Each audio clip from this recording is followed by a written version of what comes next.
স্বাধীনতার ফসল দেশের মানুষের ঘরে ওঠেনি, হাইজ্যাক করে ভারতের হাতে তুলে দিয়েছিল আওয়ামী লীগ। রাজধানীর সোহরাওয়ার্দী উদ্যানে ছাত্র শিবিরের সদস্য সম্মেলনে এসব বলেছেন জামায়াতের আমির ডাক্তার শফিকুর রহমান।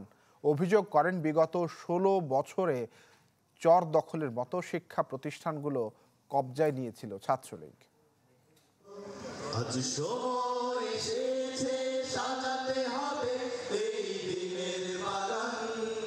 এক যুগেরও বেশি সময় পর রাজধানীতে প্রকাশ্যে ছাত্র শিবিরের সদস্য সম্মেলন। সংগঠনটির নতুন নেতৃত্ব নির্বাচনের আনুষ্ঠানিকতা ঘিরে মঙ্গলবার সকাল থেকেই সোহরাওয়ার্দী উদ্যানে জড়ো হতে থাকেন ডেলিগেটরা।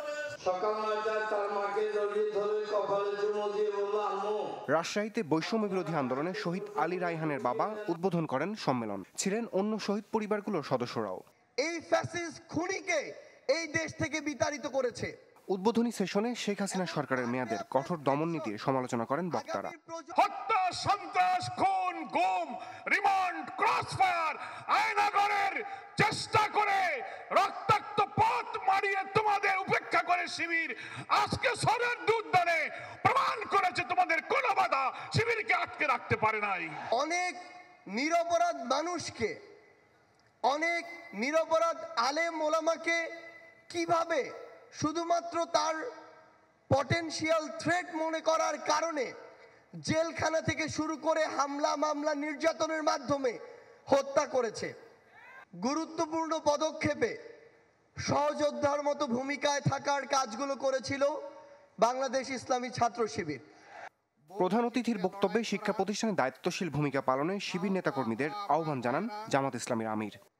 শিক্ষা প্রতিষ্ঠানে শুধু শিক্ষার চর্চা আর গবেষণা থাকবে, যদি তাই থাকে তাহলে আগামীর বাংলাদেশ ঘুরে দাঁড়াবে ইনশাআল্লাহ। ৭১ একটা স্বাধীনতা এসেছিল, এই জাতি এনেছিল, কিন্তু স্বাধীনতার মর্মমাবী ডুকরে ডুকরে কেঁদেছে। স্বাধীনতার ফসল বাংলাদেশের জনগণের পকেটে এবং ঘরে উঠেনি। একটা গোষ্ঠী এটাকে হাইজ্যাক করেছিল, আর একটা দেশের হাতে এটা তুলে দিয়েছিল। তার জ্বলন্ত প্রমাণ এই ২৪-১৬ ডিসেম্বর পাশের দেশের প্রধানমন্ত্রী তিনি বিজয় দিবসের শুভেচ্ছা দিতে গিয়ে ভারতীয় সৈনিক সেনাপতিদেরকে দিয়েছেন আর বলেছেন এটা ভারতের বিজয় দিবস। সারা দেশ থেকে ৭,০০০-এর বেশি সদস্য যোগ দেন এবারের সম্মেলনে। বিশেষ আমন্ত্রণে অংশ নেন তুরস্ক, মালয়েশিয়া, ইরান ও মিশর সহ বিভিন্ন দেশের ইসলামী ছাত্র সংগঠনের প্রতিনিধিরা। রমিজ হুসাইন, চ্যানেল 24, ঢাকা।